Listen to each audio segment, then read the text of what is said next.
Pam. You were so good yesterday.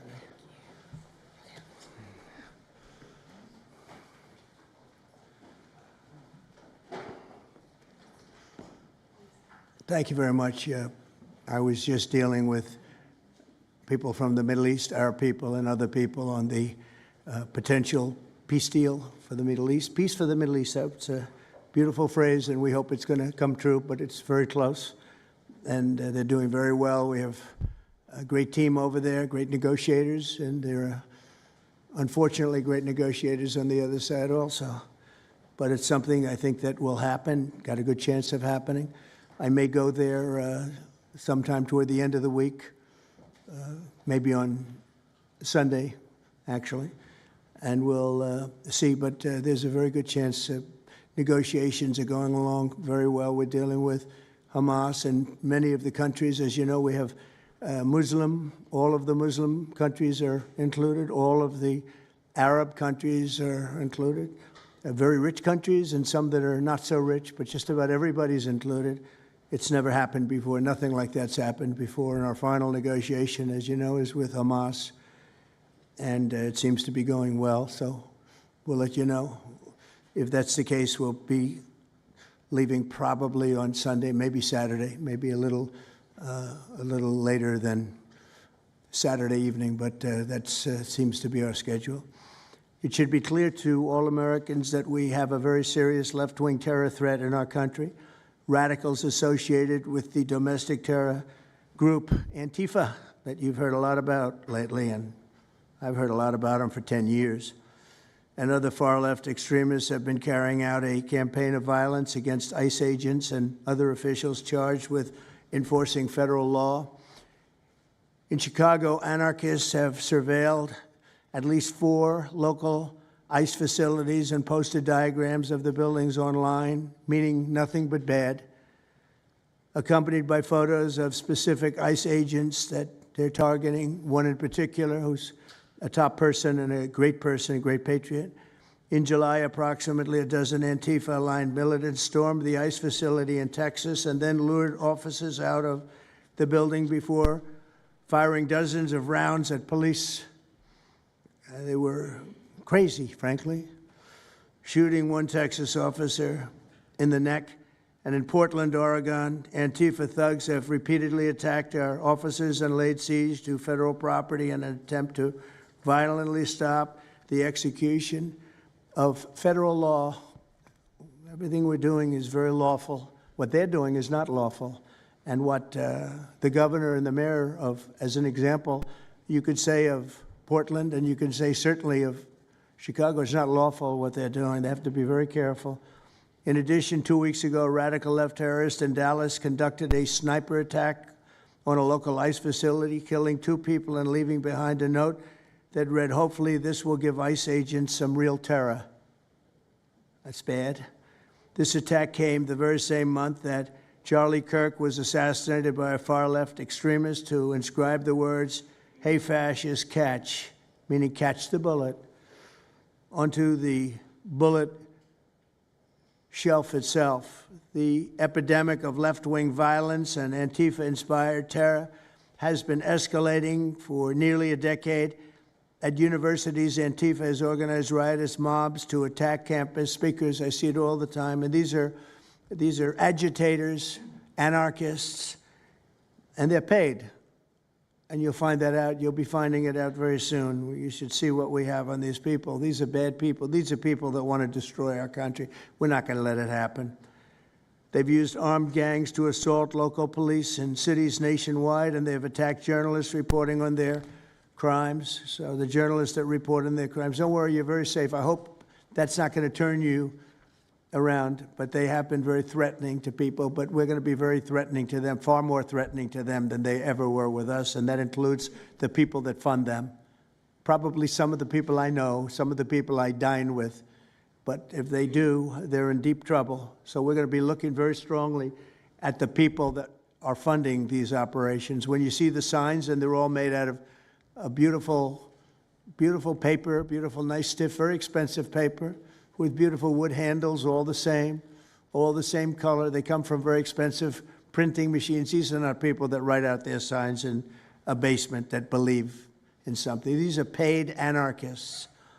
At least 3 of these courageous journalists have personally been victims of Antifa attacks. Andy Ngo has been repeatedly beaten by Antifa thugs for his work in Andy is a very serious person, too, I have to tell you. I've been watching him for a long time. Is Andy here? That's what I thought. Hello, Andy. I thought that was you. You're looking better than you do out on those streets, huh? You look much better. It's nice to have you. You feel a little safer here, I think, maybe. Well, not that safe, because you have them. You have to worry about that. But thank you very much. Andy Ngo has been repeatedly beaten by Antifa, and including one assault that left him with a brain hemorrhage. Only days ago, Nick Sortor was assaulted in Portland by a flag-burning mob, and we've made it 1-year penalty for inciting riots. We took the freedom of speech away because that's been through the courts, and the court said you have freedom of speech. But what has happened is when they burn a flag, it agitates and irritates crowds. I've never seen anything like it on both sides, and you end up with riots. So we're going on that basis. We're looking at it from not from the freedom of speech, which I always felt strongly about, but never passed the courts. This is what they do, is they incite. When you burn an American flag, you incite tremendous violence. We have many examples of it, many examples of it, and it's actually down on tape, and you see things happen that just don't happen unless it's the flag that's burning. Very recently, Katie Davis Court was hit in the face with a flagpole in Portland by an Antifa radical, leaving her with a very blackened eye. So, Katie, thank you very much. And I'd like to also say that I watched Nick. Where's Nick? Is Nick here? Nick? Hi, Nick. That was a rough time you went through. I hope you got my little note. I wrote you a note. Yeah, I really appreciated that. It helped a lot because it was a difficult situation. It was very stressful, and your note helped a lot. I truly appreciate it. I thought it was terrible, actually. I thought it was terrible. So we'll talk about it a little bit. Under the last administration, the Department of Justice targeted faithful Catholics, Christians, and patriotic parents as domestic extremists. They said, oh, they're extreme because they believe in God. They're extreme because they go to Catholic church, or evangelicals, where everybody was under the gun. Unless you are a really bad, sick person, then they left you alone. Under the Trump administration, we're going after Antifa criminals, and all who fund and support their campaigns are in serious trouble. And we have a lot of records already, a lot of surprises, a lot of bad surprises. It's people that you would never think. I want to thank Attorney General Pam Bondi, who, by the way, yesterday was incredible in Congress. It was amazing, and she just did it from the heart and the brain, because she's very smart, in all fairness. But she did it from the heart, and she did it an incredible. Everybody was talking about it. She exposed some of these fake senators, these terrible senators, people like Blumenthal that had a phony war record. For 20 years, he talked about it, what a hero he was, and it turned out he never went to Vietnam. For 20 years, he talked about being a hero in Vietnam. Then it was exposed when he said what platoon he was with, and it was exposed that somebody was watching from that particular platoon. They said he was never with us. And then he went out and he cried, and he was ready to drop out of the election. And disgraceful. And then he looks at people like Pam and he starts criticizing her, and she's a patriot. They ought to do something with that. You know, we have a young congressman that's right now in jail for lying about where he went to college and other things. It was, you know, frankly not good. It was pretty bad. But it was nothing compared to Blumenthal. I mean, what Blumenthal did, he was for 20 years a hero, a great war hero. And then he sits back and, you know, sanctimonious kind of a guy, looks down, how dare you do this to the American public, you know? What a fake. But I thought Pam was incredible yesterday, as well as Secretary Kristi Noem, who's really out there courageously, and I appreciate it, Kristi, amazing what you're doing. FBI Director Kash Patel, who's really coming up with some great information, Kash. It's great. Keep it coming, because there's plenty of it. Deputy Attorney General, one of the best lawyers you'll ever find, Todd Blanche, who I know personally is a good lawyer because I'm here. Thank you very much, Todd. Good job, Todd. Let me ask Attorney General Bondi to say a few words, and then we'll follow it up with Secretary Noem and Director Patel. And we're going to have some of the people around the table, very courageous people, and they're going to be talking, journalists, almost all, and they're going to be talking, and we'll take some questions from the press at the end. Okay, Pam, please. Thank you, President Trump. And as you made clear, Antifa is a domestic left-wing terrorist organization. We've seen them on video for years because they wanted to be seen and they got away with it. They beat journalists, they attack courthouses, they attack police stations, they dox and assault our law enforcement officers. The Biden administration let them commit these crimes with total impunity for years. So did Democrat leaders like Pritzker and Mayor Brandon Johnson. Last week, independent journalist Nick Sorter was arrested just for protecting himself against Antifa. I saw it online and I called Nick. I couldn't believe what happened. He did all this just trying to save our American flag from being burned. He was pushed down and assaulted, yet the local police arrested Nick, not the Antifa thugs who did this to him. Antifa feels empowered to operate in the open because weak Democrats have turned a blind eye to their actions. Their hatred for President Trump and for law and order agendas fuels their violence. We've seen more than 1,000% increase in attacks against our ICE agents since January 20th. Secretary Noem is out there fighting for you firsthand to keep our federal officers safe, to keep our federal buildings safe, and we're not going to have it anymore, these thugs. We saw what's happening in Portland and Chicago, and you saw what happened in Dallas. No longer. This is not activism, it's anarchy. We can't and we will not let masked terrorists burn our buildings, attack our law enforcement, and intimidate our communities. Under your leadership, President Trump, we're deploying the full might of the federal law enforcement to crack down on Antifa and other domestic terrorist organizations led by Stephen Miller. And Stephen, thank you for everything you're doing. Last week, I issued a memo ordering our federal law enforcement agents, DEA, FBI, U.S. Marshals, and ATF to protect ICE officers from Antifa and other radical left-wing violence. Director Patel has been going non-stop. He and Deputy Attorney General Blanche were in Chicago yesterday. While Secretary Noem was in Portland, we are around this country fighting against this domestic terrorism. We had Apple and Google take down the ICE block apps. Hope they continue to comply with that. It's threatening the safety of our federal law enforcement officers. We're not going to stop at just arresting the violent criminals we can see in the streets. Fighting crime is more than just getting the bad guy off the streets. It's breaking down the organization brick by brick. Just like we did with cartels, we're going to take the same approach, President Trump, with Antifa. Destroy the entire organization from top to bottom. We're going to take them apart. Thanks to your bold leadership and the designation of Antifa as a terrorist organization, which is exactly what they are, Americans will no longer tolerate their unhinged violence. Thank you. Thank you very much, Pam. Christine. Well, thank you, Mr. President, and thank you for hosting today and focusing on Antifa and the terrorists that they are. Let's not make any mistake. These individuals do not just want to threaten our law enforcement officers, threaten our journalists, and the citizens of this country. They want to kill them. Their agenda is to destroy the American people and our way of life, and this president is standing in their way. He is stopping them from bringing their death and their destruction to the individual citizens in this country that just want to raise their kids and their grandkids in peace and in safety. I want to also thank everyone around this table for being so bold and so brave, for standing up and recognizing the threat that Antifa is to our way of life.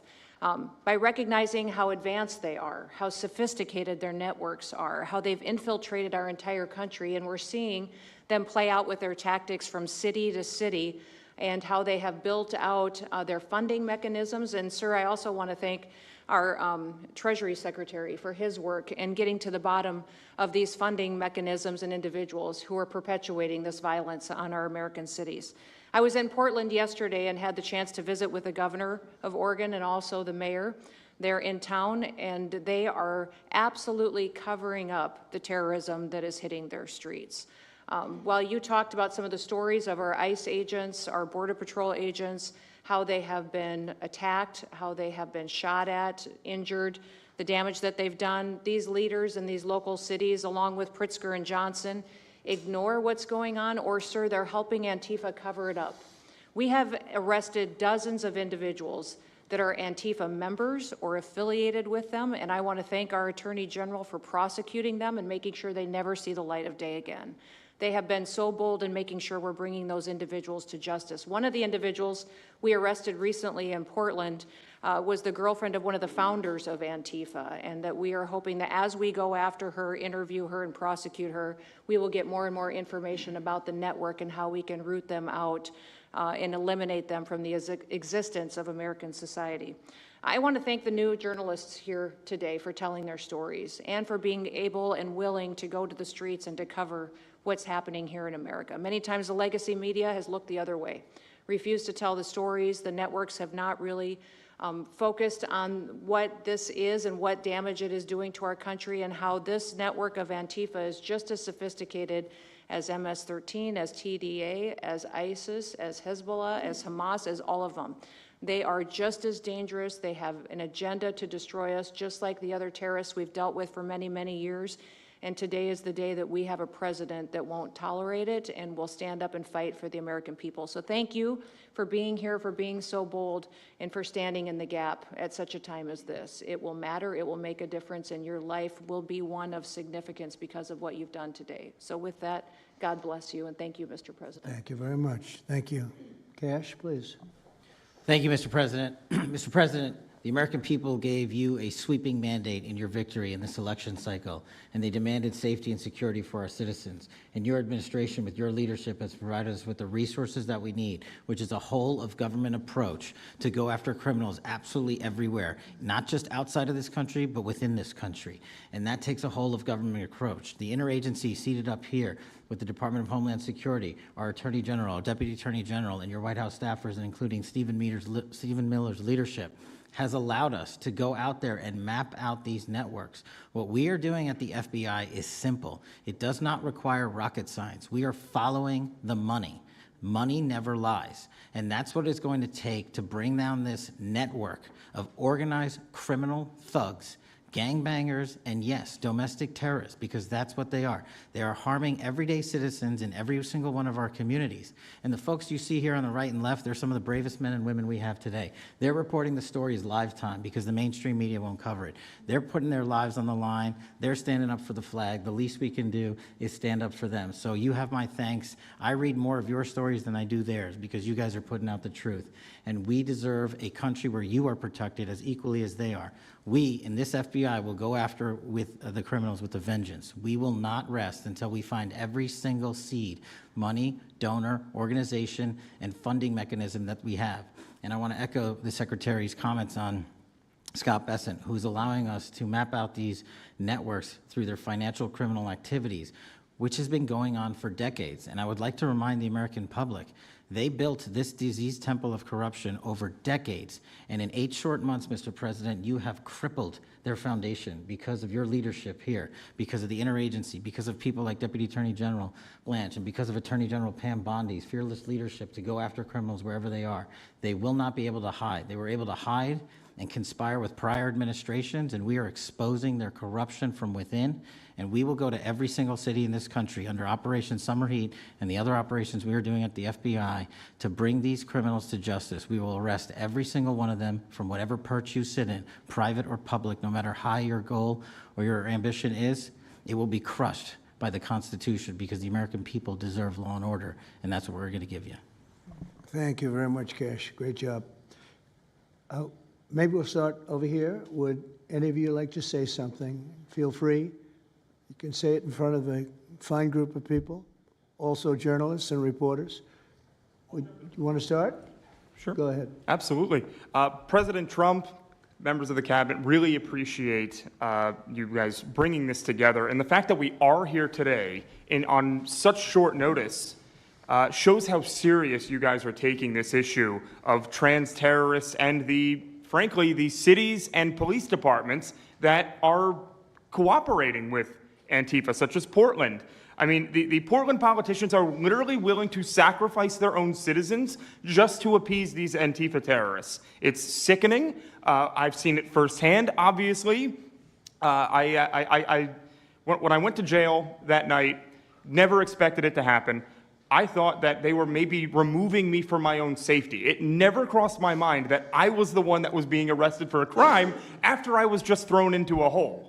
I heard from the Department of Homeland Security after I had gotten out of jail, and one of your, I won't say exactly who it was, but somebody very close to Secretary Noem over here, said that they were legitimately worried for my safety in the Portland jail. But luckily, the Portland jail was, I was the only one there, essentially, because they don't actually arrest people in Portland, besides conservative journalists, I guess.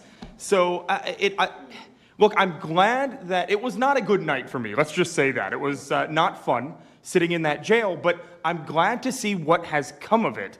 And I've been able to talk to a bunch of FBI agents, ATF agents, DHS agents that I didn't even know existed until I went there and went to that ICE facility. And the morale is at an all-time high. It is so exciting to see these guys know now that they have the backing of the Secretary, the DOJ, as well as the President of the United States, and they are there to do their job. They are going to fulfill this mission and deport these violent criminals. I believe one of the ones that I did a ride-along with Secretary Noem yesterday, President Trump, and there was a pedophile that had come into the country 5 times over the past 7 years. 7 years, and apparently under the Biden regime, that was just allowed to happen. That was fine, no problem. It's concerning to me that you're seeing the Portland Police Department, as well as the governor of Oregon, and the mayor, of course, coming out and running defense for pedophiles that have entered the country illegally 5 times. It's crazy. I'm glad it's taking a front row seat in the media. And, they're being forced to talk about it in reality because, we're the ones that were on the ground. We're the ones that are actually reporting what's going on. Much of the legacy media has been either ignoring it or covering for Antifa for years now. So thank you guys so much for taking this seriously. And President Trump, you mentioned that flag. So remember, you put out a truth right after That's right. I saw that. Took this flag from that man that was burning it in the street. I saw it. Do you know who he is? Oh yeah, I know exactly who it is. So why don't you give it to Pam? Give it to the Attorney General, and let's start prosecutions. Yeah. I actually have a second flag that he tried to burn as well. So I have 2 of them from the same guy. Well, you also saw what happened when that flag started burning. Everyone went crazy. That's right. And that's when it started, when they started burning the flag. So thank you. If you could give the information, it would be great. Absolutely. And at least that horrible night made you famous. You got He was something out of already it. I got a text from the President of the United States, so I appreciate that. And President Trump, after that happened to Nick, I called Harmeet Dillon and we opened a pattern and practice investigation into the Portland police very publicly as to how they let this happen. Thank you, sir. Mr. President, Brandy Cruz, you're going to hear us be very fired up today, and you can tell, and it's because some of us have been covering Antifa for 15 years and have never had anyone in a position of authority even acknowledge their existence. And I'll also tell you that I think that had you not done, the single most powerful thing you've done to deal with this scourge has been acknowledging that Antifa is a real thing. I genuinely believe there would be people at these tables who would be dead today and would have been killed in Portland had you not called them a terror organization and said we're going to bring the full weight of the federal government to bear. I talked to Katie Daviscourt in Portland the other day. She'd been assaulted all summer. And she said the same thing. They didn't seem quick to violence as soon as you made that designation. So they're thinking in their heads. They're worried. There's been 24 or so arrested in Portland. They don't want to go to federal prison. There's this video of them, one of them who was in the face of an ICE agent, and then he's in custody shaking. Once you take the mask off, they're nothing. Right. And I was told by probably a dozen people not to tell you this. I'm going to tell it to you anyway, because it's relevant to what we're talking about. I'm living proof that you can recover from TDS. I had strong Trump derangement syndrome for probably 8 years. This is one of the reasons I recovered from it. And by the way, it's much better to not have TDS. I'm happier, I'm healthier, more successful. I even think I got a little more attractive after I got rid of my Trump derangement syndrome. Yes. You know, I'm a reporter in Seattle, and frankly, I could not care any less what any of you have to say about this meeting. Could not care any less. We're not here for you. I'm not here to convince any of you that Antifa is a real thing, because if you have not come to that conclusion by now, you are never going to come to that conclusion because you don't want to see it. And you're going to go and you're going to say it's a bunch of right-wing conservative influencers who are here spinning a tale. I was one of you. I was a mainstream reporter in Seattle for 10 years. I was a TV reporter on the streets doing my job, and I was still assaulted by Antifa. So it's not about being conservative, it's about people who go there and show what they're doing. And when I saw, after all those years, that the media wouldn't be honest about what was happening, that Democratic politicians wouldn't be honest about what was happening, I thought, well, gosh, if they're not being honest about that, maybe they're not being honest about President Trump either. And it opened my mind to just looking at things for what they were. And now I find you quite funny, actually. Now, it's like I said, I'm much happier about it. But, you know, for me, again, I could not care any less the stories that they go to print. This is what I care about. We have 3.5 years. Nothing is guaranteed, although I think if Democrats keep it up, we'll probably have Republican presidents for the next 3 decades. But nothing is guaranteed, and so what I want to see over the next 3.5 years is a full court press to dismantle Antifa once and for all in a meaningful way. I know, Andy, we talked before this about some ideas. That's really what we want to, I don't care what the media says, I don't care what Democrats say. They will never wake up to this fact. So we want the federal government to take as many of these cases as possible, look at the interstate travel between Portland and Seattle when it comes to these people who are committing violent acts, and hopefully in 3.5 years, they will be a shell of their former selves. Very close to that, and it's Antifa and many others, Yes. unfortunately. There are many others, bad ones. Most have been named terrorist organizations. There are a couple that we're going to. But I think we've got it pretty well covered. But there are many others. But very specifically today, it's Antifa, and it's really bad. And we're going to get it cleaned up. Andy, do you have something? Thank you very much. I'm glad you no longer have TDS. I feel very good about that. Thank you. Thank you, Mr. President and members of the Cabinet. I have a lot of gratitude and a little bit about my background. I'm born in Portland, Oregon, from there. And growing up, it's always been left-wing, very progressive. And I liked it. It had cafes and artists and those who lived a bohemian lifestyle.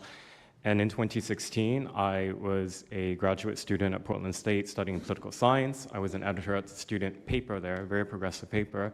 And I was assigned to cover the election night demonstrations. Well, the elections night protests turned to riots, 3 days of violent rioting in Portland. And it was the first time that I saw groups dressed in black with their faces covered. This is 4 years before COVID. Some of them were waving the black flag of anarchism, some the red flag of Marxism.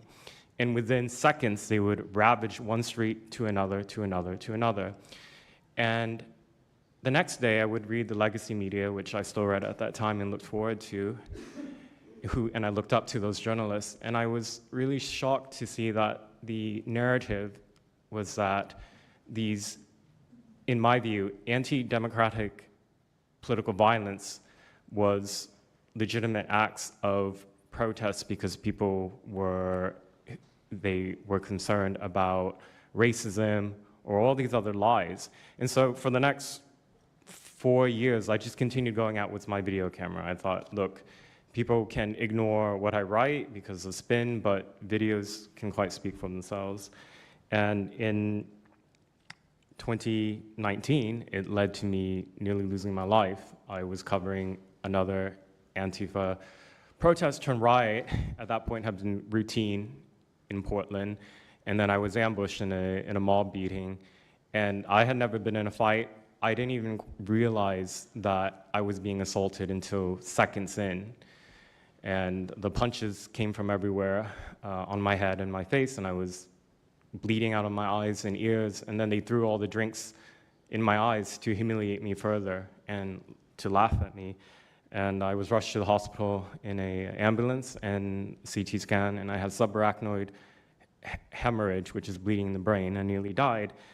And after surviving that, the reporting that I saw in liberal media it seemed to suggest that I had deserved it because they branded me far right. And some even went so far as to suggest that I maybe faked my injuries. A BuzzFeed reporter asked for my medical records, which I did provide, but this felt so, it's like because I didn't die in that attack, there was another round of people who wanted to finish me off. But I continued, and then 2020, Portland was really the epicenter of the longest political violence. Those months of riots, I was on the ground, undercover, and there was an assassination there. There was a supporter of Donald Trump named Aaron Danielson who was shot dead by a self-described Antifa member who then fled out of state and died in a shootout with US Marshals.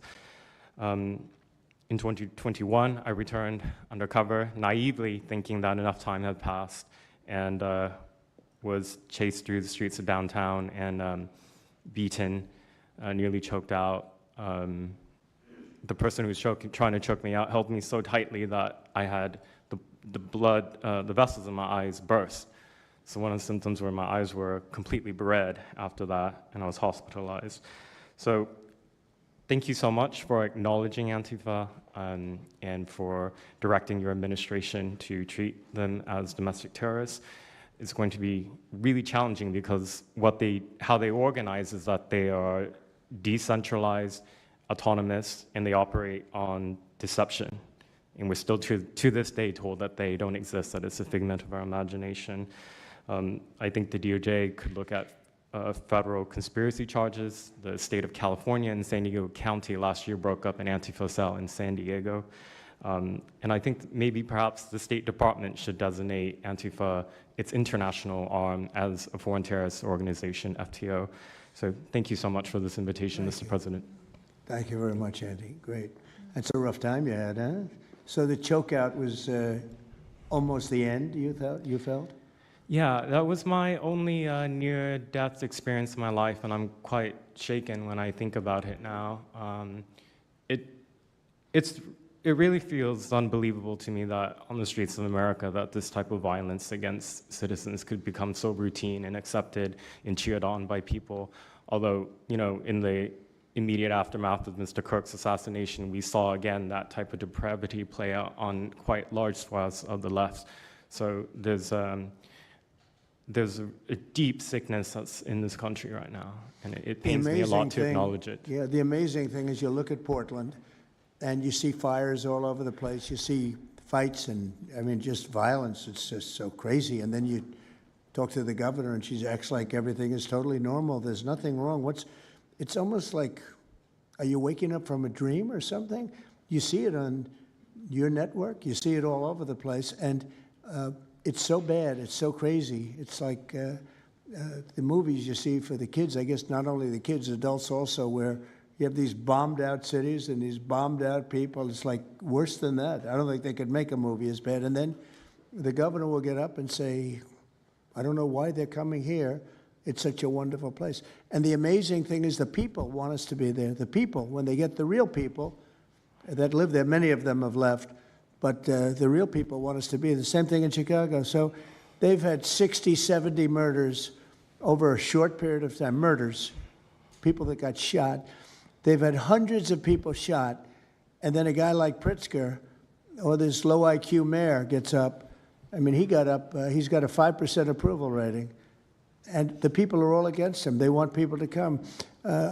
Beautiful black women are wearing a MAGA hat last night on television.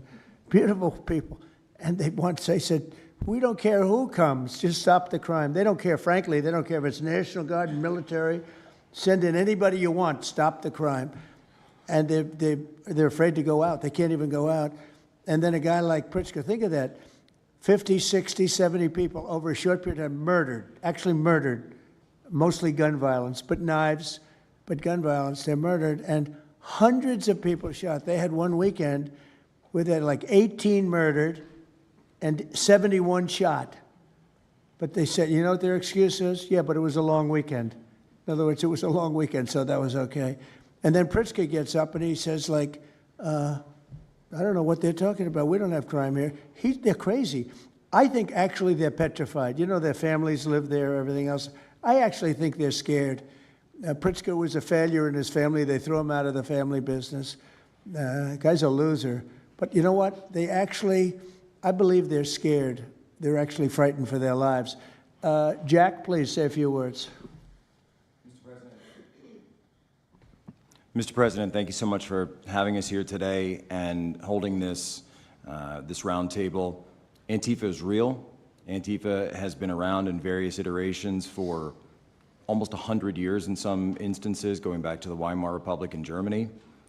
And it's now been just under 1 month since we saw a far leftist murder Charlie Kirk, and we saw thousands upon thousands of people, other far leftists and people in positions of authority, people like nurses and pilots and doctors and HR departments, celebrating the death and the murder of Charlie Kirk. This sickness that's out there is absolutely real. And Mr. President, thank you for mentioning the fact that one of the bullet casings read, "Hey fascist, catch" on it.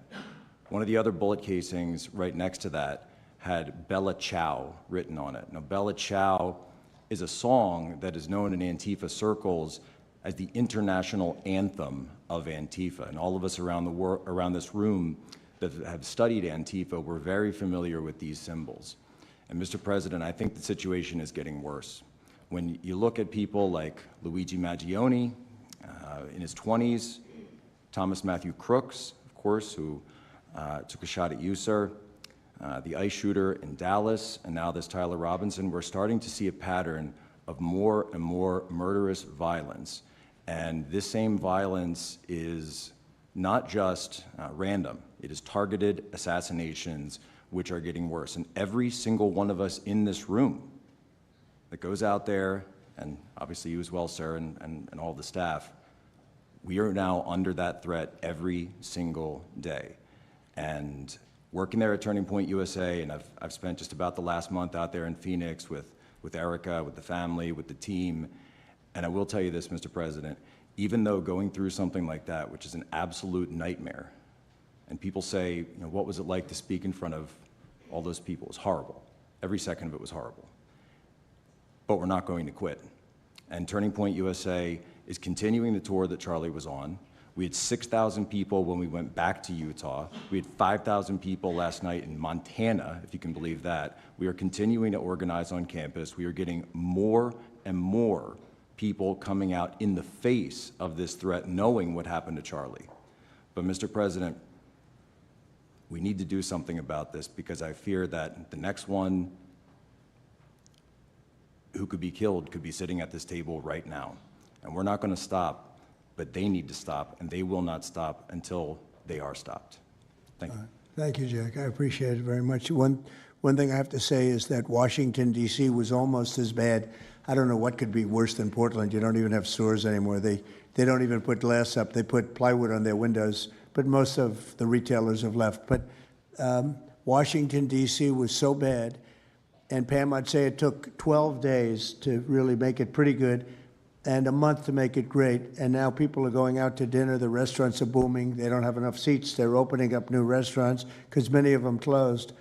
And people are walking down the street totally safe. A reporter, I'm not sure if she's there. I can't see somebody reported there. She is. She was violently assaulted.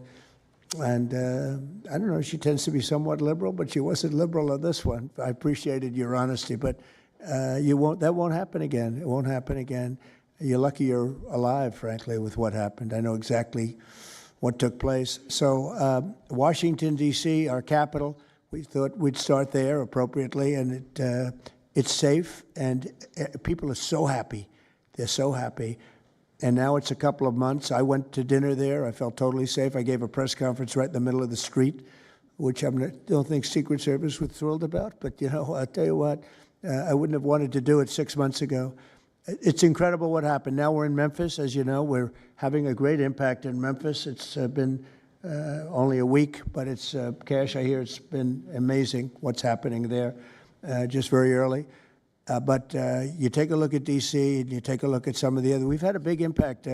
What we haven't said, because Pritzker said, well, crime is going down in Chicago. Well, 5 months ago, Cash went to Chicago with a lot of FBI agents just to prepare it, so that we went in with, I guess you could call it a surge, call it whatever you want, but would be even more effective. And we're going to be doing that, and very, very strongly doing that, because Chicago is a very unsafe city. It's a great city. The head of the Union Pacific Railroad said, sir, please save Chicago. It's a great city. It can be saved. Other cities are gone. I mean, they're lost. They can get better, but they're just really, they've been so decimated. But I'm so proud of what they've done so quickly in D.C., and it's taking place quickly in Memphis, where we were asked to go by the mayor and by the governor. And it's really incredible what we can do and how fast we can do it. Let's go for two more. Would you like to go? And then Katie, you'll go. Okay, please. Yeah, thank you, Mr. President, for having us here. And not to sound like a broken record, but it needs to be said that Antifa is real. Yeah. It's real. It's a threat. I just saw them last weekend over in Portland while they're causing mayhem over there. And the reason why they're such a big problem is because we have Democrats and a lot of people in the mainstream media refusing to acknowledge that they even exist, right? So how can we as a country begin to address it if we have large swaths of, these people who are supposedly decision makers and people who are supposed to inform, they don't want to say that it exists. Because the common argument is like, well, they're not a real organization because there's no national leadership, they don't have a national headquarters, so how can law enforcement go after a group that doesn't exist like that? Well, law enforcement goes after criminal groups that organize to rob banks or do smash and grabs. They don't have a registered LLC. They don't have official membership cards. They don't have, a business address. But law enforcement still goes after them because they're working as a group. These people don't just show up, randomly at the same time to do the same thing, dressed in a very similar fashion, espousing the same ideology. And they say, well, it's an ideology. It's like, well, yes, it's an ideology because there's people alive, present, that believe in it, and they're acting on it. And so I've been very well aware of what Antifa's been doing. I was very busy during the riots in 2020. That was probably my most exposure to them prior to this year. I've been at the ICE facility at Broadview. I'm originally from the Chicagoland area, unfortunately, but that's where I grew up around. Like I said, I was in Portland. I was covering the riots in Los Angeles as well. And probably one of the most disturbing parts about that is, in addition to Antifa being present, they were tagging the streets with CJNG, which is Cartel Jalisco Nueva Generación, which is a cartel. So you have these people who are working basically in concert with other terrorist groups to say that we're here, we're present, and we're gonna attack federal agents and people who are going to expose what we do. And so, to be clear, political violence, sustained political violence that we're seeing in this country is not a both sides issue. I was, I was at Charlie Kirk's memorial in Glendale recently. Conservative gathering, totally peaceful. It was the most peaceful gathering that I've been at. Every other time that I've been covering violence in the streets, just this year, just this year, it's always been from left-wing people. Radical left-wing people. And it's not even just Antifa anymore. The shooting that happened in, the defensive shooting that happened in the Chicago area, that wasn't someone dressed in black bloc. That was just somebody that had taken upon themselves to go out and try to interfere and ram federal vehicles. So people are becoming more and more radicalized, and it was to be expected, unfortunately. And the reason why we're in this position today is because after I was done covering the riots, I was at the border, from the San Diego sector all the way down to the Rio Grande Valley sector, covering the border crisis month after month. And we all knew the solution to that. We all knew why it was happening. It's because, well, it's racist to have a border. It's like, well, actually, it's not, but okay. And so it required you to come back into office and to fix the problem, but it's no longer just a border issue. It's a nationwide issue, and that's one of the reasons why you got elected back into office, because thankfully the American people said we're not going to deal with it anymore. But unfortunately, there's a lot of people, as we've seen, who are willing to take to the streets to do violence. And that's a scary thing, because typically when I was in 2020, I was covering Minneapolis, Los Angeles, Portland, Seattle. I was over in Chaz, and that was to be expected. But now, because the issue of immigration, illegal immigration, is so widespread, riots can happen anywhere. Attacks can happen anywhere.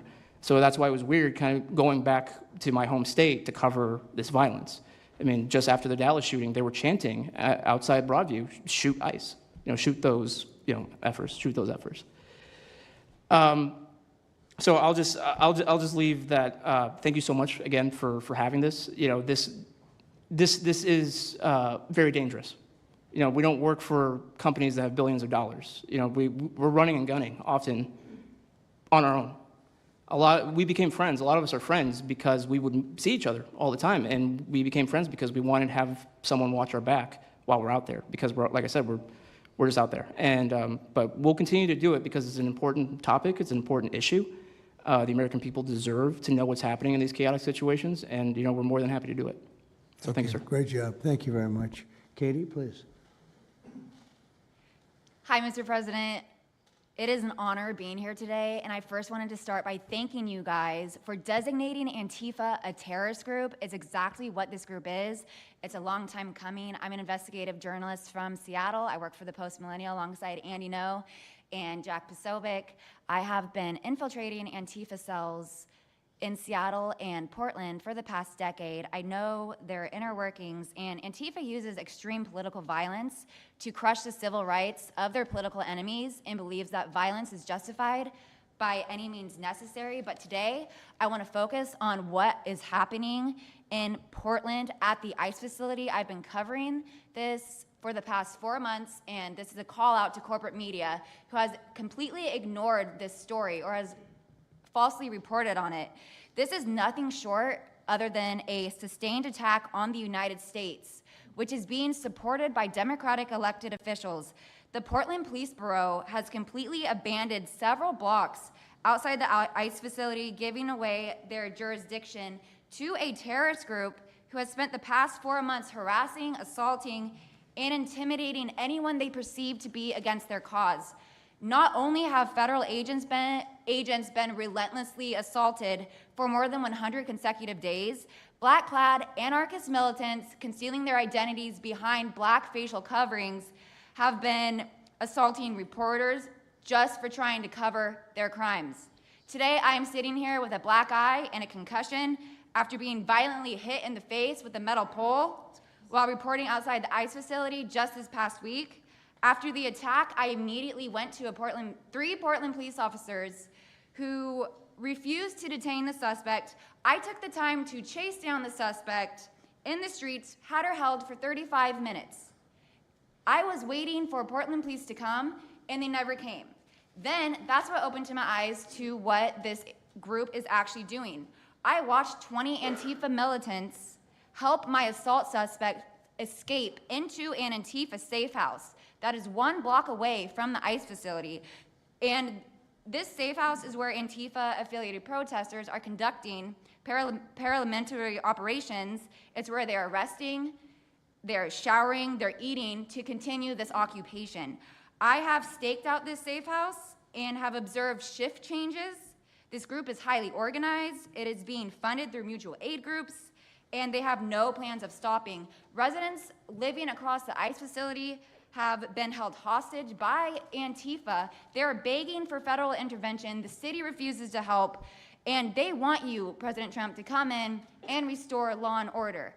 I want to stress the importance of taking this situation seriously because when I first started reporting on this occupation, I went undercover in Black Bloc. I talked to these Antifa militants. I lasted for about a month. They believe that ICE agents are the Nazi Gestapo who need to be killed. They told me that directly, and I think that if this situation is not taken as seriously as it is, it's just a matter of time before someone gets killed. And thank you for having me. Thank you, Katie. That's pretty incredible. The only question nobody can answer is why. Why are they doing this? They're like insurrectionists. They're terrible people. But you really wonder why. Why are they doing it? What are they gaining other than they're obviously paid? They're paid a lot of money. Go ahead, please. Mr. President, if I can answer that question, the reason why they're doing it is because the same media that's sitting in this room with us has declared all of us at this table Nazis and fascists, and they've been doing this for years.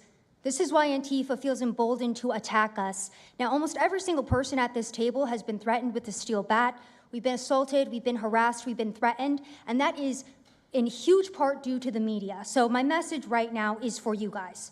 Because 2 years ago, or back in 2020, by the way, I was censored for my reporting on Antifa here in Washington, D.C. You were talking about how safe it is now, Mr. President. It wasn't so safe back then. Back in 2020, I watched as a father was being mobbed and surrounded by Antifa members as his terrified, crying children looked on and the police here did nothing. I watched as a woman had her hair violently ripped out of her skull simply for waving an American flag on the streets of Washington, D.C. And by the way, if you guys try to go and find any of this footage, you won't find any of it because Twitter deleted all of it because our president shared my reporting and they deleted my entire account immediately after. So now, if you want to know what happened in 2020, all you're going to see is the media headlines that said that it was fiery but mostly peaceful. Thanks for that one, CNN. The reality is that it was an extremely violent period of time, and for the last 10 years, Antifa has been wreaking havoc on law-abiding and innocent American citizens, and it needs to end. Now, I'm with Turning Point USA. It's an honor to be here, Mr. President. Thank you guys so much, everybody in the administration, for giving us a seat at the table, because the media has not only been demonizing us for so long, but immediately after the brutal assassination of our founder, Charlie Kirk, our Turning Point USA chapters have seen an uptick in violence across the nation as Antifa chapters that are embedded in our universities go and target them. It's been extremely difficult to report on the ground, and for a long time I was afraid to go to Portland because I knew that the only people who would have my back, like Julio said, were one of my friends on the ground because there is no police force there. I was terrified to go because I knew if I got shot or stabbed, and I have been assaulted, I've been mobbed and robbed in Austin, Texas by Antifa, that nobody would come to help me. So my plea to the entire administration, especially to the DOJ, is every single radical left-winger who is in front of the ICE facility in Chicago, in New York, in Portland, please make sure that you use the full force of the law to come after each and every single one of them, because it is us being soft on left-wing violence that has fomented all of the terror that we have seen in this country, and it is the left wing getting away time and time again with assaulting law-abiding American citizens that has led us to this place. So truly, to the Americans that I speak to on the ground, they feel completely abandoned by their state and local government. So please step in. You have Americans begging for the National Guard, and to the media over here, please report on the truth. Please do your jobs. I'm an American citizen. Everybody at this table simply views ourselves as American citizens who have an iPhone and the will to actually tell the truth. So please take your job seriously and tell the truth to the American people. And thank you for letting me be here on behalf of Charlie to continue his legacy of cleaning up the country. Thank you, Mr. President. Thank you very much. Appreciate it. Wow, you feel very strongly, I can see. I'm mad. I got beat up so many times, Mr. President. My friends have gotten beaten up, and I want to cry right now from happiness because we have been completely ignored for so long. For almost 10 years, we've been getting assaulted on the streets. I have watched children cry as their parents have been attacked on the streets. That should not be happening at our nation's capital. So please, again, the DOJ, please utilize the full force and go after each and every single one of these people. Fantastic. Thank you very much. Great job. Impassioned. That's important because you should feel like that. Please, go ahead. Mr. President, thank you for having us here and bringing together this panel of brave journalists, everybody on this side of the room. And no one can speak to the violence better than these people here. So I think we know that this is not just a story about violence and chaos, as you alluded to, Mr. President. This is a money story. And at the Government Accountability Institute, my colleague and I, Peter Schweitzer and our team, we followed the money, and we followed it to the top of what we call the protest industrial complex, Riot Inc. And we found a network of NGOs. It's not just the Soros network, the Open Society network, it's other funding networks, the Arabella funding network, the Tides funding network, Neville Roy Singham and his network, Foreign Cash. And it's also big left-wing funders. Some of them are not citizens of this country. Mr. Hans-Jörg Wyss of Switzerland. They're pouring money into this entire ecosystem. And so I want to share 3 money facts with you about what we call Riot Inc. Number one, like any corporation, Riot Inc. has many divisions. It doesn't just have the Antifa boots on the ground division. It has PR divisions. It has marketing divisions. It has a very well-funded legal division to get these boots on the ground back on the streets as quickly as possible. But it does have those investors that I mentioned.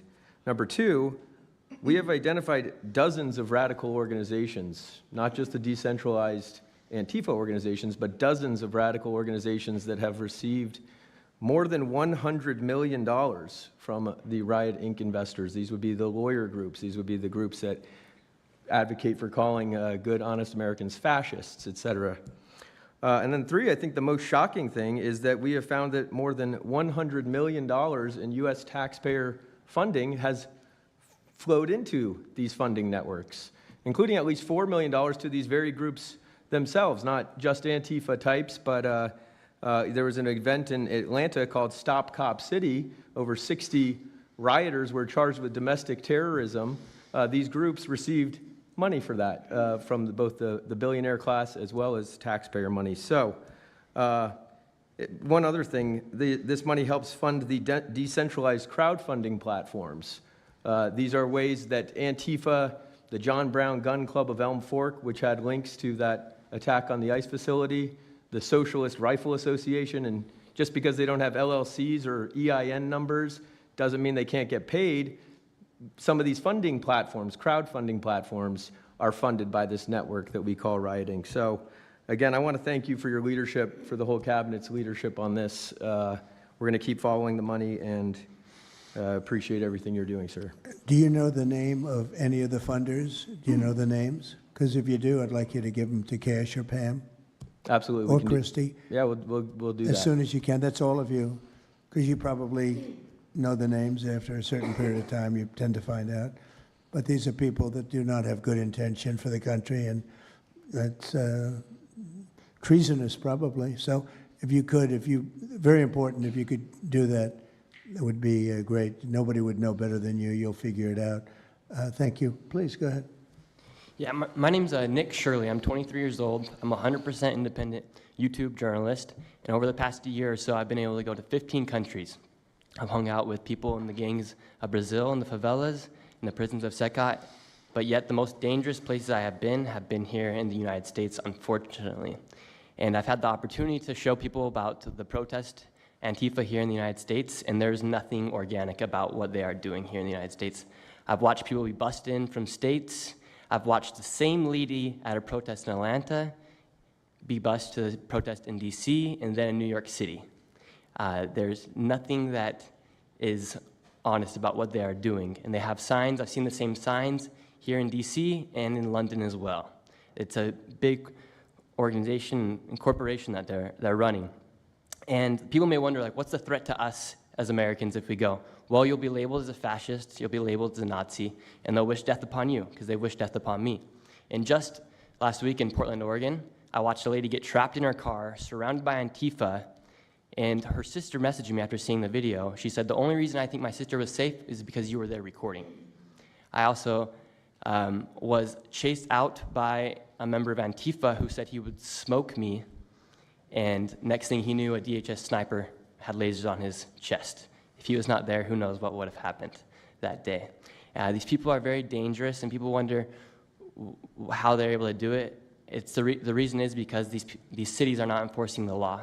And why should these people be worried if the law is not being enforced? And we are not far right, nor are we far wrong. We're just right. And the truth about what's happening here in America with these groups is very dangerous, and I thank you, Mr. President, and your administration as well for acknowledging that. Thank you very much. It's too bad you have to go through it. I know, it's a little crazy, much. right, Mr. President? Well, you're going to get to the bottom of it, so it's a very important thing you're doing. Thank you very much. Please, Cam. Yeah, I've just got something very short.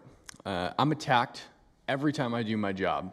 When I leave my house to go to work, I am violently assaulted. I've had guns pulled on me. I've been bear sprayed. I've been beaten down. I've been almost killed. So my question for all of you is, how would you feel if every time you showed up to work, masked militants tried to kill you? Because that's how we feel. That's our lived reality. And you guys go and tell us that we're liars, the riots aren't that bad, right? I've never seen any of you guys on the ground. In fact, I've never seen anybody representing the companies you work for on the ground. You guys come to us for interviews that never get published. Stop saying we're lying. We're not. We risk our lives every day to do the job that you guys are too afraid to do. What network would you say is the worst, if I could ask? Oh, man, yeah, that's a real tight spot. Honestly, it's a simple question. And Well, there's a lot of people in this pool, and I would say I'm not talking about Fox. I'm not talking about Newsmax or any outlet that resembles them. So I'll let you guys put the pieces together on who I'm exactly talking about. Who would you say? Which network would you say? MSNBC for sure. Oh, they're terrible. I agree. They're CNN, terrible. probably close, yeah. Yeah, I'd rate it that way, yeah. MSNBC, that's Brian Roberts. Yeah. That he allows that to happen is a disgrace. Absolutely. And CNN is second. Yeah, second. I would say CNN is not quite as bad as MS. MSNBC is not What really a about news others? site anymore. Oh, MSNBC is sick. Yeah. They're sick. Well, sir, it's also else? just the stories that they publish about what's the ICE enforcement operations that are so heavily slanted that it's no longer, as I was saying, no longer just Antifa, but Americans that are becoming radicalized. So they've been very irresponsible with how they've been reporting Who on is it. that? MSNBC, for example, they're Would you rate them the worst? probably. Who would you rate second? Well, they ran a story about an operation in Southern California about how a father of 3 Marines was arrested, and they made it seem like they just did it because he's brown. But there's video of that same man charging at the agents with a weed whacker. Now, I've worked with weed whackers back in the day, and you don't want to be on the receiving end of one of those. So that's why he was arrested, but the story was presented as if it's a brown guy just simply being arrested. And I've been around ICE agents, and I'm a citizen, so I feel fine. But it's just that's why. It's not just Antifa. It's not happening in a vacuum. It's working in conjunction. I think they work in conjunction with some of the media. I think ABC is very bad. I think NBC is very bad. And CBS has a new owner, so we have hope for CBS. CBS has a great new owner, in my opinion. But I will tell you, ABC is terrible. NBC is terrible. NBC's MSNBC too. They changed it. They moved it over legally so they couldn't be tainted by the words MSNBC, but they are absolutely terrible. There are a lot of them. What about independents? Independent networks. They're a little bit better, but I would say that we're an example of how you don't need to be part of a super large company to be able to do just basic journalism. All you got to do is sit and record, and you'll let the story play out. And that's why they hate us. That's why Antifa targets us. Well, I watched a level of dishonesty that's incredible, where answers are changed. Like just before the election, an answer was changed by Kamala. She gave a horrible, death-defying, election-defying answer, and they took the answer out and they replaced it with another answer that she gave 5 minutes later, having to do with a different subject, but at least it wasn't election-defying. No, the level of dishonesty with the media is incredible, whether it's on Antifa or many of the other groups. You're talking about Antifa, and I know that's close to your heart because that's the one that's most affecting you, but there are others that are as bad or almost as bad as Antifa, having to do with different people, different sections of the world, but it's terrible. We're not going to let it go on in this country. We're not going to let it go on. And a big problem is not all of them, but some of the networks out there. And you do wonder why. You really do. Okay, please. Go ahead, yeah. Mr. President, thank you again. Thank you. My name is Jonathan Cho. I am an investigative reporter for Frontlines Turning Point USA. I'm also a senior fellow at Discovery Institute in Seattle. And I cover far-left extremism as well as the homeless drug crisis in America. And I find it oftentimes those worlds intersect. And hot off the presses, what I wanted to bring to your attention today is a report from a Capital Research Center here in DC in conjunction with Discovery Institute. They just put out this study right now. And what it shows is that Antifa is heavily embedded in the homeless and housing nonprofit sector. In many cases, the homeless industrial complex is running cover for Antifa.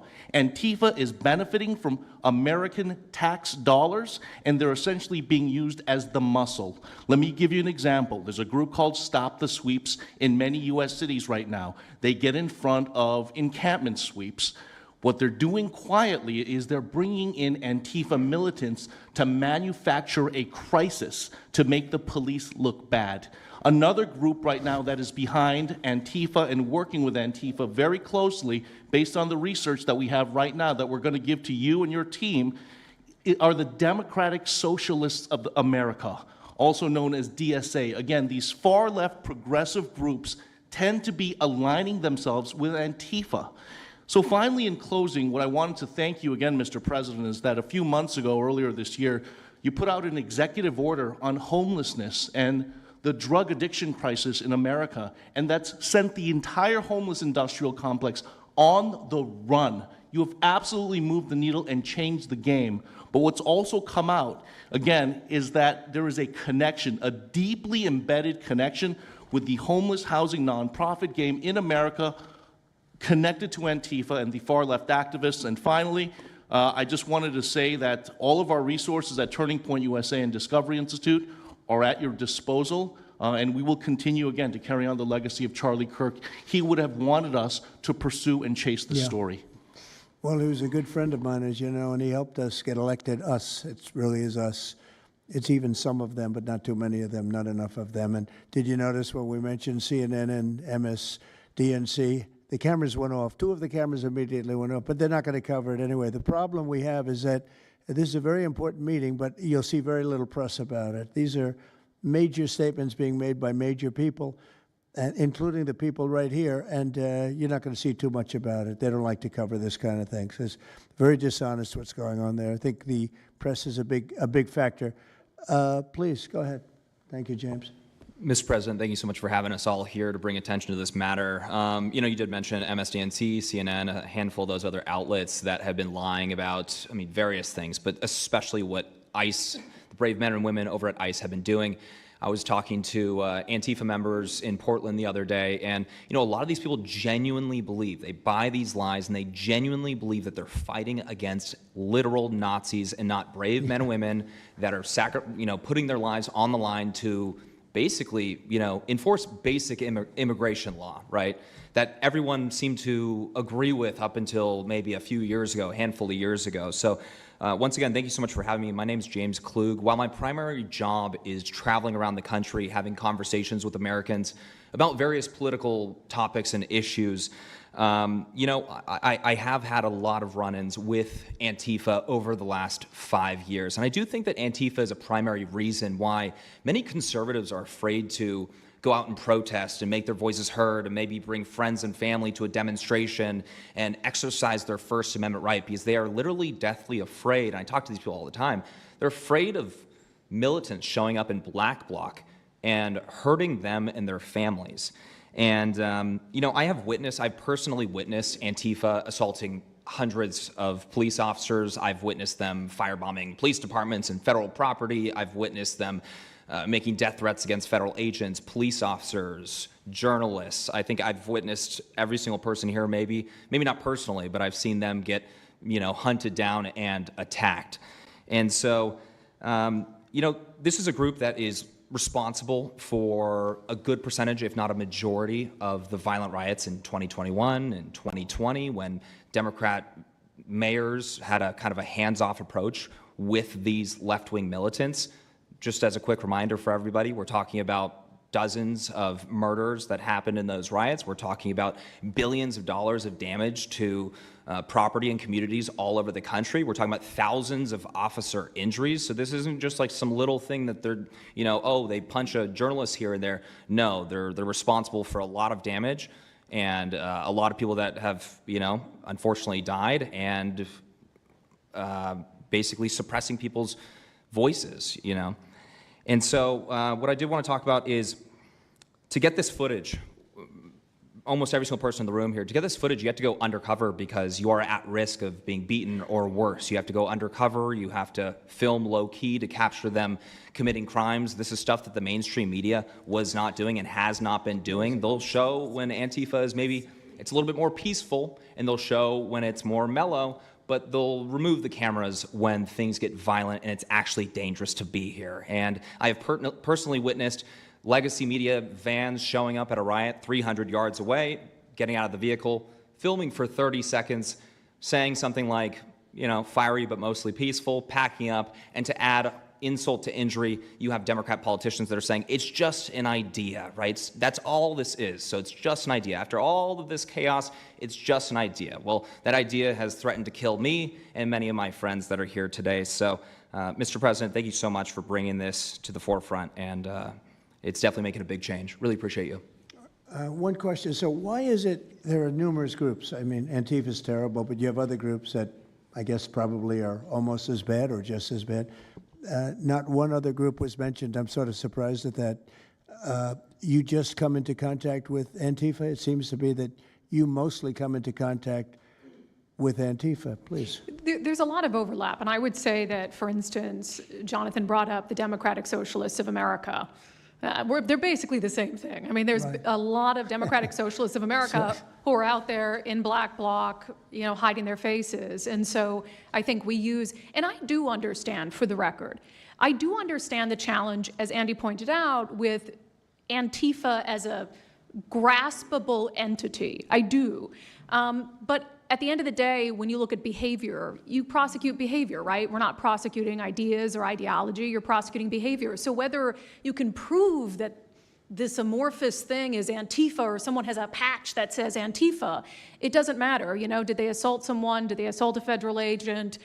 Were they engaged in rioting? What is it? And so they're always using that, oh, well, they don't call themselves Antifa, even though some of them literally do. It's called Rose City Antifa. How long has it been around in Portland, Andy? Since 2007. They call themselves Antifa. In Seattle, I was outside the federal building, and they were yelling, "There's no police here, this is Antifa land." And then at the same time, Democrats, like our governor, oh, Antifa is an idea. But yeah, I think Antifa can overlap with a lot of other entities and organizations. Okay, very good. Thank you. You know, President Trump, I just wanted to add this real quick, because you were asking which mainstream media outlet is the worst. What I think, it's any of them that decided to call Kilmar Abrego Garcia Maryland Dad. Because when I'm out there on the street talking to these people, you know, they call Maryland Dad is this human, he's actually a human trafficking MS-13 gang member that's illegally in the country. But the amount of people on the street that I spoke with that thought that he was a U.S. citizen that was being deported to Uganda is dangerous. These people genuinely believe, based on what comes out of the garbage standing over here, that you guys are deporting U.S. citizens. So that's what's causing all these when problems. you have a governor like Pritzker in Chicago, where you have Illinois, which is in a lot of trouble. Chicago's there, you know, potentially a great city again. It's not great now, but it could be great again. That's why we have to get there soon, because eventually you can't do that. What makes a man like that say that things are wonderful? Why doesn't he say, we love that President Trump is going to come and help us clean up Chicago and make it safe again, as opposed to fighting us and pretending that there weren't 50 murders and 200 shootings and all of that? Why is that? Go ahead, Nick. To spite you. To spite you. To spite the administration. That's simply what it's about at this point. Because, you know, if you go and talk to some of these citizens, like I'll use Portland as an example again, because I've been there for so long now. You talk to the neighbors that live in the apartments next door to the ICE facility. There are veterans with PTSD that live there, and they're here all night long, screaming, fireworks being lit off by these rioters, children crying because they, you know, can't sleep at night and they're scared of all the noise outside, and they can't leave. They can't. I mean, they got a lease. You can't just leave. These people aren't wealthy individuals, and that's one of the major problems here. And these people are afraid to come out and speak out. And they're getting no help from their government at all. They've been begging for the noise ordinance to be enforced outside of their apartment complex for months now, and the city of Portland has ignored them every single time. The victims are, as I said, they're afraid, but the governments aren't doing anything because they want to spite the administration. It's all political. And the politicians make you feel like you're foolish, like there's something wrong. How could President Trump be saying that about Chicago? And yet the night before you see that, you know, 11 people were shot, 5 people died, and you have him talking about like it's a wonderful situation. They make you feel guilty. And a lot of people don't get over that. They just don't get over it. I think they convince the people. Do wealthy people leave too or not? Places like Portland, are the wealthy people leaving? People that can leave, are they leaving? I think that they're moving to the areas that have been gentrified. I mean, the Oregon governor, when she was saying, we don't need Trump here, she's walking around, it's a very tight shot, if you notice that. And she said, Portland's just fine, you know, look at me. And they'll focus on the couple areas of Portland Well, that she are was very saying nice. that, and there were explosions in the background. Yeah. I mean, there was a reason they cropped it in. There's explosions in the background. Sir, Anybody have anything else to say over here?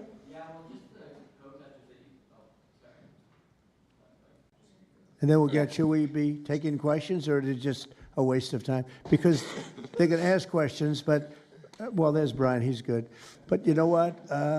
In a way, it's a waste of time, because if you give a great answer, they don't put it on. If you give a horrendous answer, or even if you give a great answer, they make it sound like it's not a great answer. They're very dishonest. Go ahead, Nick. Yeah, and I think part of that dishonesty comes from what they see. For instance, I've never been asked to go on any other show besides Fox News. My clips go viral everywhere, but they've never even asked, like CNN's never asked, MSNBC's never asked. And a lot of times when I go to hotels, I'll stay and I'll watch like MSNBC. Fortunately, their ratings are terrible. They are terrible. MSNBC is dying, and CNN is dying like a dog. And Poor CNN. They're so pathetic. It is very pathetic. You ever see their anchors in the evening? Nobody ever heard of them. Where did these people come? I could take anybody off the street in Washington, D.C. that do a better job. Yeah, and it's not amazing. hard to show what's going on these days. You literally have an iPhone and you can post it on X. They don't believe in the star system, you know. It's just one of those things, right? Okay, Nick, you finished, Nick? Yeah, Are thank you you very finished, much. Nick? Good Can I- job. Thank you very much. Well, you've been through hell, I tell you that, but you're really incredible patriots, incredible people. Go ahead, please, Brian. Brian, go ahead. I'm so thankful for each and every one of you here right now, and I'm very grateful that my network, Real America's Voice, has partnered up with many of you. Jack Sobin, you have a show on a network. Many of you, Savannah, have appeared on a network as well, so thank you for being here. My question is this: in terms of following the money, I would just notify that the city of Austin is cleared to vote tomorrow to basically waive a $120,000 fee so that a No Kings, basically an anti-Trump rally, can occur in their city. They're bypassing the fees, rolling it to the taxpayers. So my question is to you: what can the people of Austin, Texas do right now to make sure that their tax dollars don't fund a No Kings anti-Trump rally coming up? Well, you just tell me that I would love to do something about that. Bring a lawsuit, do something. You know, the best thing you can do is have honest elections, because the elections are totally rigged in so many of these places. You know, you take a look, the people, they're all loving you. They can't breathe. They love so much, every one of them. You don't see one negative. Then all of a sudden you lose the election by 20 points. The elections are so rigged, and we proved that in 2020 more than any other time. But even the last election, there were areas that I won by much more. We won in a landslide, but I actually won in more of a landslide than we thought. I said, you got to get out, make it too big to rig. And fortunately, the people made it too big to rig. They tried. But the biggest thing you can do is have honest elections. You know, if you don't have, and you need great media. You need borders. You need borders. Wait. You need borders. You need honest media. You need honest elections, and you have a great country, and you need all three of them. Yeah, go ahead. To a lot of these radical groups that you talked about inside here. So thank you for removing. I would like you to make a big deal, though, if they're waiving a fee, but I guarantee they wouldn't waive it if it was it's not Trump. If it were a conservative rally, they wouldn't be waiving it. So maybe you can look into that, Pam. Todd? That sounds like one for Todd, Pam. Go ahead, Todd. Good luck. Thank you. Prove that Antifa actually. Who are you with? I am with What network? I'm with Al Arabiya. It's an Arabic network based in Riyadh in Saudi Arabia. But I am the foreign pooler today. Mr. President, you said that you might go to the Middle East on Sunday. Do you mean Egypt and Israel? And would you consider going to Gaza to see what things I on would, the yeah, ground? I would. I might do that. I may do that. We haven't decided exactly. I'll be going to Egypt most likely. That's where everybody is gathered right now, and we appreciate that very much. But I'll be making the rounds, as the expression goes. I probably will. Go ahead. Mr. President. Go ahead. Just to clarify, you said you might go to Gaza. You're saying that's Who the you first with? topic. I'm representing the TV pool, but I'm with NBC, sir. That's too bad. Go ahead. Well, just to clarify, you said you might go to Gaza, and then the second question I had earlier today, you said the mayor of Chicago and the governor of Illinois should be jailed.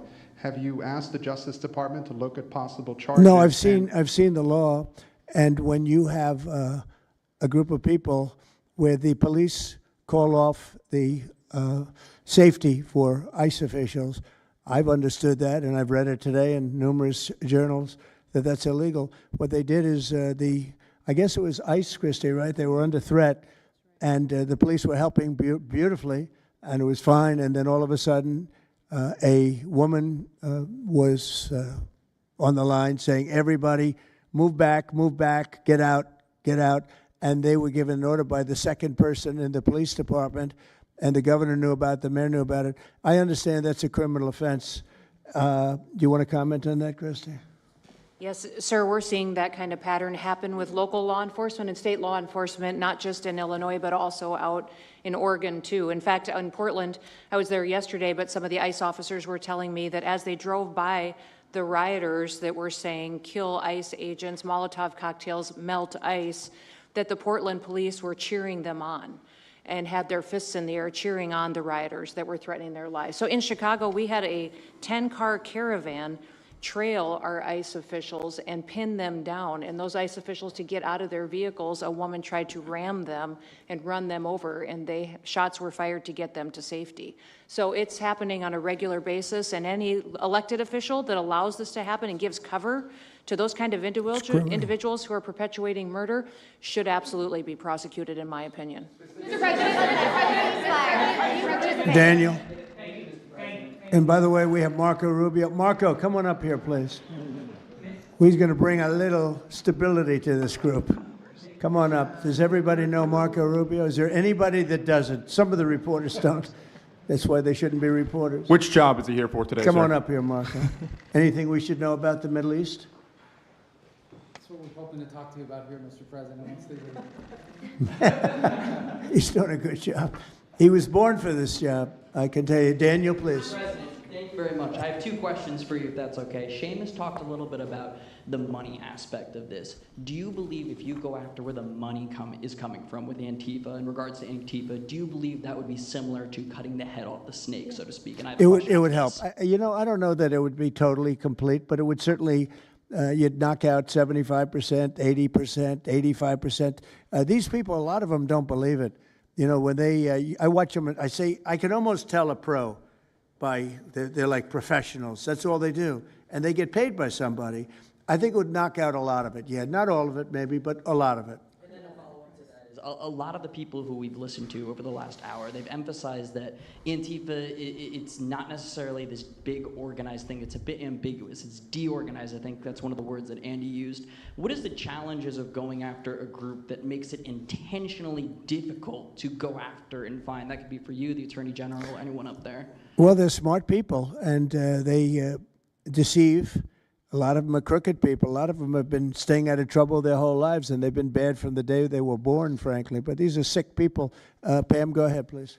Well, they're smart, but they're not smart enough. Oh, my microphone's broken. They're smart, but they're not smart enough. They have been covered by these liberal cities for so many years. And that's why we're all working with Treasury, with all these different departments, to find the criminal conspiracy. Okay.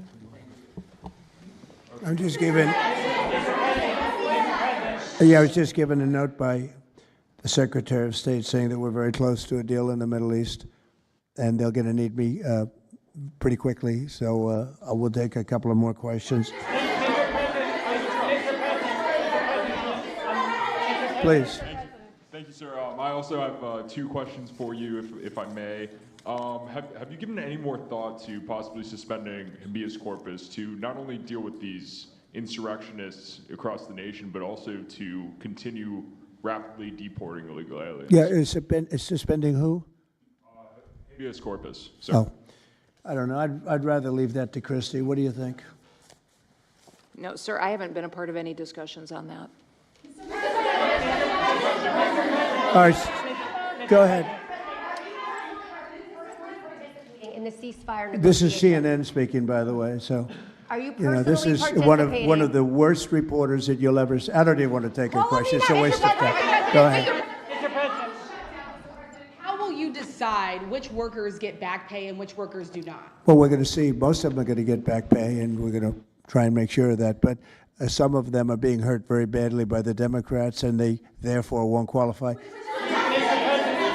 Go ahead, please. What will the administration do to foreign Antifa organizers and funders who are located overseas? Go ahead, in the yellow, please. So the Nobel Peace Prize will be announced on Friday. You've been nominated by many world leaders. By many, many countries, that's by many right. countries as well as the hostage families. Do you think you will win? I have no idea. I mean, look, I did settle. Marco would tell you we settled 7 wars. We're close to settling an 8th. And I think we'll end up settling the Russia situation, which is horrible. 7,000 people died last week, by the way, in Russia, between Russia and Ukraine. I think we'll settle that. So I don't think anybody in history has settled that many, but perhaps they'll find a reason not to give it to me, you know? Perhaps they will. President, are you personally participating in the ceasefire negotiations? Thank you. Going to the shutdown quickly, what is your position on the extension of health care subsidies, which is what Democrats are asking for? All I want to do is very simple. I want to get the country open, and then we're going to discuss that. And we'd like to, Obamacare is a horrible mess, and it has been from the beginning. We want to make it better, stronger, even if it costs more money, we want to make it better. The Democrats want to make it worse. The Democrats want to approve health care for illegals coming into our country, many of them coming in from prisons and mental institutions and drug dealers. They want to give them health care. We don't want that for our people because that's going to destroy the health care that we already have. We'd like to make Obamacare better for people, less expensive and better health care. Yes, ma'am. Mr. President. I'm wondering if you've been briefed on the organization and funding of Antifa, and if so, what have you learned? I have been, and they have pretty good knowledge, but they're going to have a very good knowledge. And I really ask these very brave patriots that we're surrounded with today to let us know, because I think you probably have some pretty good ideas. And even if you're not sure, let us know and we'll figure it out, okay? If you could do that.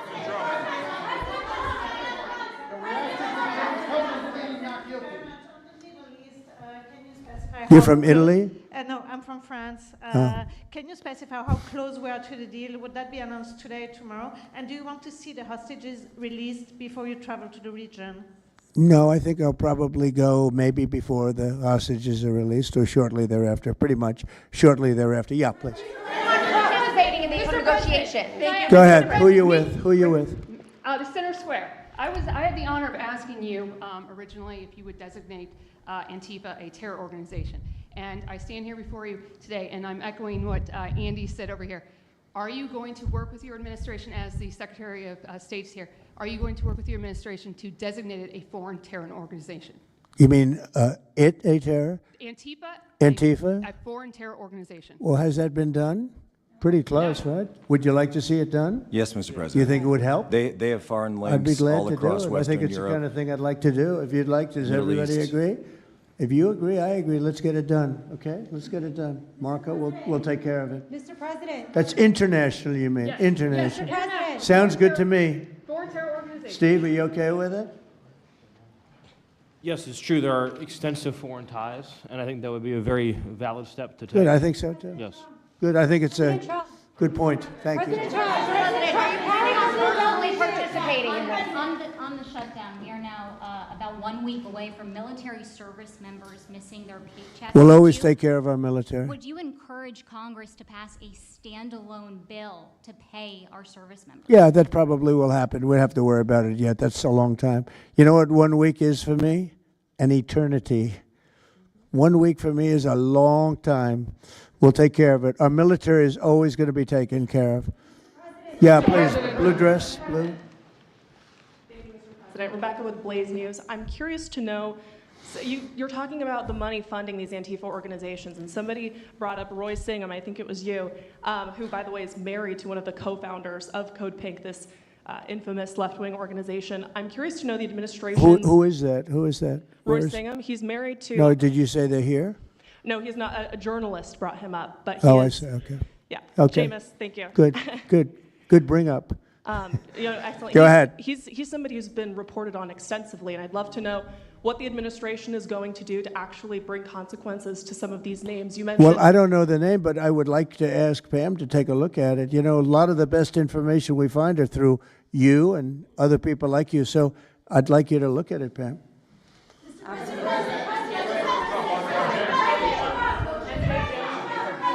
In the back, please.